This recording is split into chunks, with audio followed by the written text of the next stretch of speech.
आता बघा शाळा सुरू झालेल्या आहेत, तर प्रत्येक आईसाठी हा एक प्रश्न असतो की आज टिफिनसाठी काय बनवायचं. तर त्याचसाठी बघा आज आपण टिफिनसाठी सुक्की मटकी कशी बनवायची याची रेसिपी बघणार आहोत. त्यासाठी बघा इथे मी मटकी एक 4 ते 5 पाण्यामध्ये भिजवून 7 ते 8 तास आपण चाळणीवरती काढून ठेवून छान असे मोड आणून घेतलेले आहेत. मटकी जर आपण चाळणीवरती ठेवली तर त्याला छान असे मोड येतात बघा. आणि नंतर यामध्ये 1 ते 1.5 ग्लास पाणी घालून आणि 1 चमचा मीठ घालून आपण छान अशी मटकी 5 ते 10 मिनिट उकळून घेणार आहोत. म्हणजे मटकीला जर काही खराब वास वगैरे येत असेल तर तो निघून जातो आणि मटकी पण छान अशी शिजली जाते. जर आपण लहान मुलांसाठी बनवत असाल तर याच मटकीमध्ये आपण थोडीशी हळद घातली आणि ही मटकी जर मुलांना खायला दिली हळद मीठ टाकलेली तर मुलांना पण खूप आवडेल अशी ही मटकी बनते. येथे बघा मी मटकीसाठी 2 मध्यम आकाराचे कांदे घेतलेले आहेत. ही कोथिंबीर घेतलेली आहे. 4-5 कढीपत्त्याची पाने आहेत आणि 7-8 लसूण पाकळ्या घेतलेल्या आहेत. कांदे बघा आपण साल काढून छान असे बारीक चिरून घेणार आहोत. मटकीसाठी आपल्याला बारीक चिरलेला कांदाच लागणार आहे, त्यामुळे आपण कांदा बारीक चिरून घेणार आहोत. आठवड्याच्या भाज्या बनवत असताना एक दिवस आपण बटाट्याची भाजी, एक दिवस पालेभाजी, एक दिवस फळभाजी, फळभाज्यांमध्ये आपण सिमला मिरची, भेंडी यापैकी कोणतीही भाजी बनवू शकतो. एक दिवस उसळ, या पद्धतीने जर आपण भाजी बनवली आणि एक दिवस पराठा, एक दिवस राईस असं जर मुलांना टिफिनसाठी दिलं तर मुलांना पण वेगवेगळ्या भाज्या आणि वेगवेगळे प्रकार खाण्यासाठी खूप आवडतात आणि आपला देखील टिफिनसाठी काय बनवायचं हा प्रश्न सुटून जातो. आपल्याला पण जास्त विचार करण्याची गरज पडत नाही की आज टिफिनसाठी काय बनवायचं.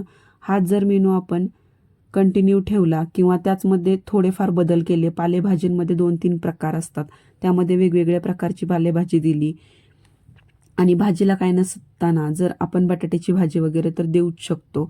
अशा जर भाज्या मुलांसाठी दिल्या तर मुलांना पण टिफिनमध्ये अशा वेगवेगळ्या भाज्या खायला नक्की आवडतात.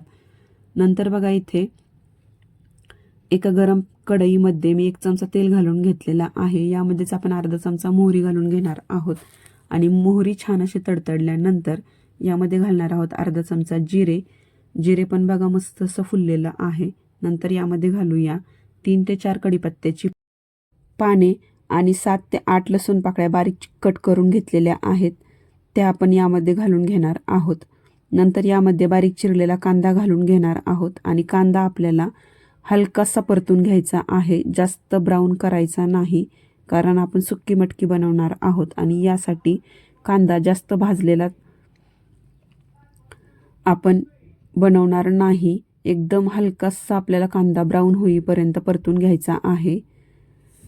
कांदा बघा छान असा मिक्स करून घ्यायचा आहे किंवा छान असं परतून घ्यायचा आहे, म्हणजे कांदा पटकन सेपरेट पण होतो आणि कांदा लगेच ब्राऊन व्हावा यासाठी बघा यामध्ये मी 1 चमचा मीठ घालून घेणार आहे.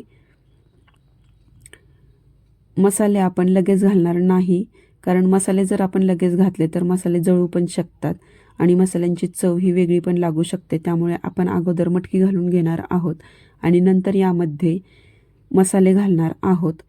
इथे बघा कांदा आपण छान असा परतून घेतलेला आहे. एक 5 मिनिटे कांदा छान असा परतून घ्यायचा आहे.